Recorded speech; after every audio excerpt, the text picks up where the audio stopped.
Tu veux me faire coacher? Est-ce que tu veux te faire coacher? Pourquoi est-ce que c'est important de bien cibler ses clients quand on est freelance? Un des trucs que beaucoup de personnes qui se lancent se disent, et malheureusement à tort, c'est que si je cible plus large, si je parle à plus de personnes, si je propose plus de trucs, ça me permettra d'avoir plus de chances d'avoir des offres. Un peu comme si je chassais des papillons et que j'avais un énorme filet, plus le filet est grand, plus j'ai de chances de chasser des papillons, d'en attraper. Et malheureusement, ça marche pas du tout comme ça avec les clients, tout simplement parce que on n'est pas des papillons, on est des êtres humains. Et pour t'expliquer, j'ai envie de te faire une petite métaphore. Je vais te raconter une métaphore sur la place de la République à Paris. Si t'es déjà passé sur cette place, tu sais que c'est une grande place avec plein de gens qui marchent dans tous les sens et qui sont tous et toutes un peu pressés parce que voilà, il y a plein de choses à faire et malheureusement ce n'est pas un cliché, les gens à Paris sont toujours pressés. Et du coup, je veux que tu t'imagines sur cette place, tu es debout sur la place de la République, tu regardes en face de toi, et là, tu balances ton pitch. Mais juste en regardant en face de toi. Salut, je m'appelle Thomas, je suis coach, je suis là pour coacher les freelances, j'aimerais bosser avec toi, si tu es intéressé par ce que je fais, viens me parler. Le truc, c'est que si tu fais ça, et que tu regardes droit devant toi, un peu les yeux dans le vide, la majorité des gens, qu'est-ce qu'ils vont faire? Ils vont continuer leur route et ils vont te traverser, ne pas te regarder et juste avancer. Il y a très peu de chances que quelqu'un s'arrête pour te parler. Ce que tu devrais faire, au contraire, si tu étais sur la place de la République, c'est faire la même chose que les personnes qui recrutent des donateurs et des donatrices pour les associations, et c'est regarder au loin et fixer une personne, lui faire un petit sourire, faire coucou, et là commencer à parler. Et j'imagine que tu as peut-être déjà vécu ça, peut-être dans une autre ville, peut-être pas sur la place de la République, d'avoir quelqu'un qui cherche des donateurs, des donatrices pour une association, qui te regarde au loin, et tu sais qu'elle te parle à toi.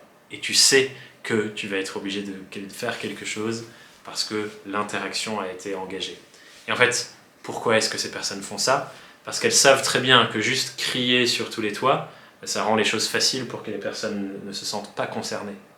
Au contraire, quand on te regarde et qu'on tient ton regard, et qu'on te salue, et qu'on te sourit, et qu'on te pose une question, tu te sens concerné, tu te sens obligé de répondre.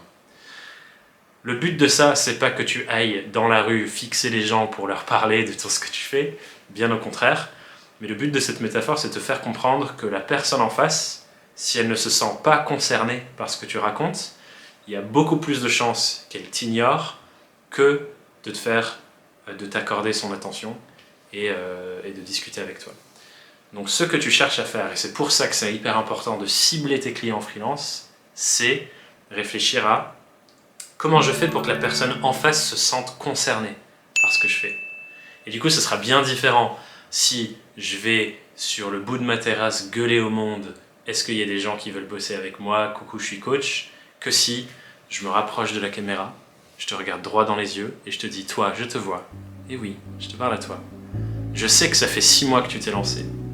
Et que tu as enchaîné les missions, la plupart que tu as trouvées sur la plateforme dont il ne faut pas prononcer le nom, et que c'est déjà bien d'avoir ces premières missions, d'avoir des revenus, mais qu'au fond de toi, tu sais qu'en fait, les missions que tu fais pour l'instant, c'est pas vraiment les missions qui te plaisent. T'as pas l'impression que tes clients et tes clientes te valorisent pour ce que tu fais vraiment, et t'as pas vraiment l'impression de nourrir ni tes valeurs, ni ce pourquoi tu t'es lancé en freelance à la base avec ce que tu fais en ce moment. Et c'est ok que t'en sois là, clairement. Il y a plein de choses qui sont bénéfiques dans ce que tu viens de vivre, plein de matières premières à réutiliser, mais il y a une autre réalité qui est possible pour sortir de cette phase freelance intérimaire où tu acceptes un peu toutes les missions qui te viennent parce que faut payer le loyer, et où tu te mets davantage dans une posture de freelance entrepreneur, où tu crées un projet solide à partir de toi, de tes valeurs, de ce qui est important pour toi, et tu construis quelque chose de durable à partir de toutes ces choses-là. Tu vois, si je te parle comme ça et que tu te sens concerné par ça, tu vas peut-être faire un peu plus attention à ce que je pourrais te proposer derrière que si tu avais entendu un mec random dire qu'il est coach pour freelance dans la rue, sur la place de la République.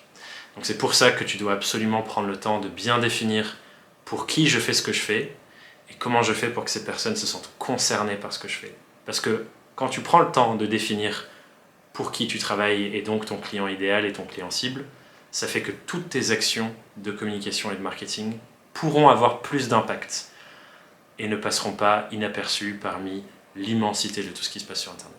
Donc voilà, réfléchis à ça.